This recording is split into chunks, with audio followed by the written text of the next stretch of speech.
Yes. How are we doing? Hope you're really good. Welcome to show 385. Monday morning, ready to go. Hopefully we can get you in the right frame of mind.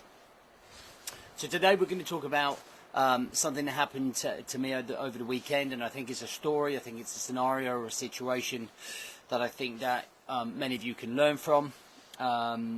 It's a mentality that I think we can all inherit and all implement to help us move forward. So I'm going to go into that story now. Let's crack on with it, and let's hopefully give you some knowledge and feedback to be able to go deep into your own progression. So welcome to the Rise to Thrive show. I am your host, James Boardman, and if you are coming through, then please do let me know by hitting the love heart button, commenting in the box below, letting me know how your weekend was, what you got up to, how you're feeling this morning, how you're focused, ready to go. So as a father, it was a really difficult weekend. It's the first time that I've really been put into a situation like this where I have to kind of really deliver bad news to one of my kids, somebody that I love immensely. And as many of you probably know, me and my boy have been working very hard on the NFL game, right? So Bailey's loves NFL, he plays in his local team, we've been down the gym, we've got a strength and conditioning coach to build him up, and the aim was always to apply for the NFL Academy up at Loughborough. And that was always the pinnacle, that was always what we were aiming for. We always wanted to reach that top level, right? We put in our application form this January. Now, I was secretly, quietly confident when we put together our promo video. So basically, all they've got to go on is this video and an application form, right? And you have to be between 16 and 19, right? So when you apply, you have to be between 16 and 19. And Bailey is currently 15. He will be 16 on the 22nd of August, so he's only going to be in by 8 days. So in terms of his physical, mental and emotional development, he's not going to be as high as where some of those guys are, right? So there was always that in the back of my mind. And on Sunday, we got the email to say that he hadn't been successful.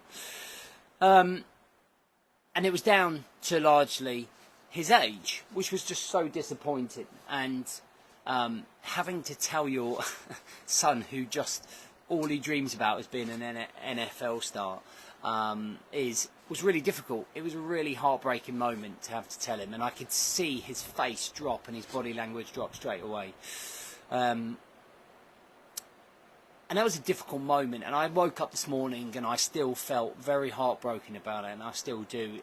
I think, it doesn't matter what it is, when we see our kids feel disappointed, when we feel them down and out, it's heartbreaking to watch, right? It's heartbreaking to watch, and I struggled to manage my emotions yesterday with the heartbreak of everything, and it was just really difficult to deal with.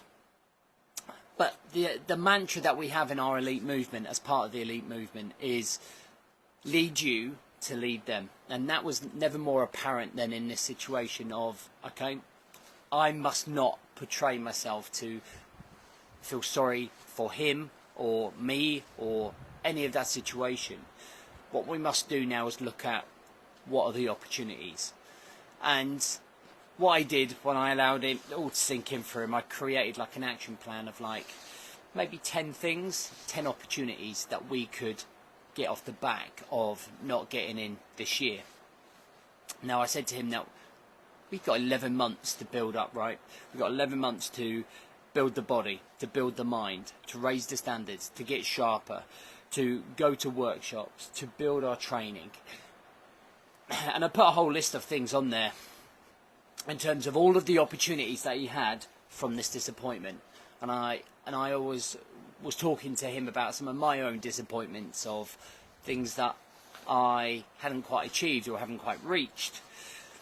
And I think there's a real important story always here, right, in terms of behind every disappointment, behind every failure, behind every time something doesn't happen the way we want it to go, we can learn from it, right?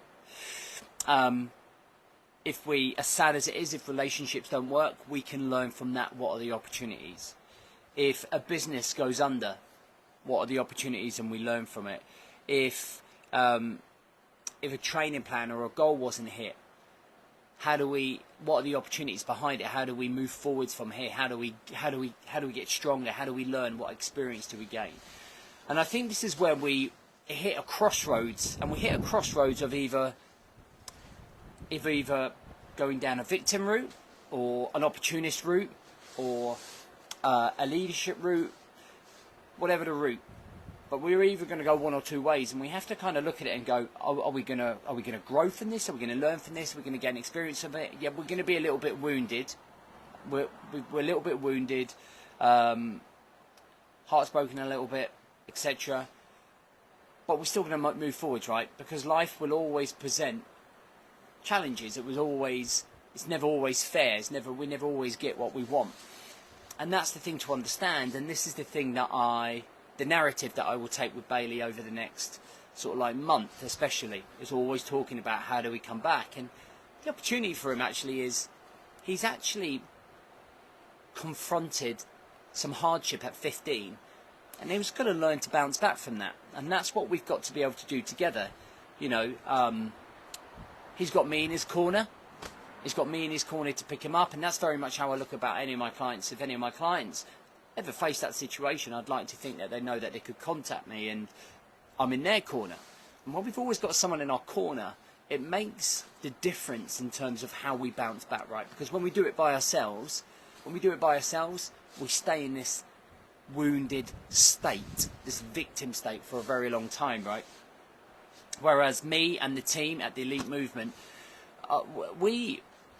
just me and the 3 other guys who can pick up a couple of hundred blokes that we've got. So if some of them down, we spread out and we pick them up and we get them back on track, right? So I think it's really important that we mustn't dwell, that we mustn't ponder, but we must use these experiences to create us, to make us, to define us, to make us stronger, mentally, physically and emotionally, right? And I think that's just an important message for the start of this week. Wherever you're at right now, you know, there might be disappointment, you might not be where you want to be, you might not have the life that you want, but we're working towards it, right? The process will make Bailey. Bailey would be successful whatever happens, because the process will develop him. I think in theory we've probably got another 2 years where we can apply, 2 or 3 years where we can apply. So we're just going to get stronger. I'm going to make him harder in the gym. I'm going to give him that work ethos, and we're going to get to work. And it's the same what I want for you. I want you to get to work. And if you need help with that, then we can help you.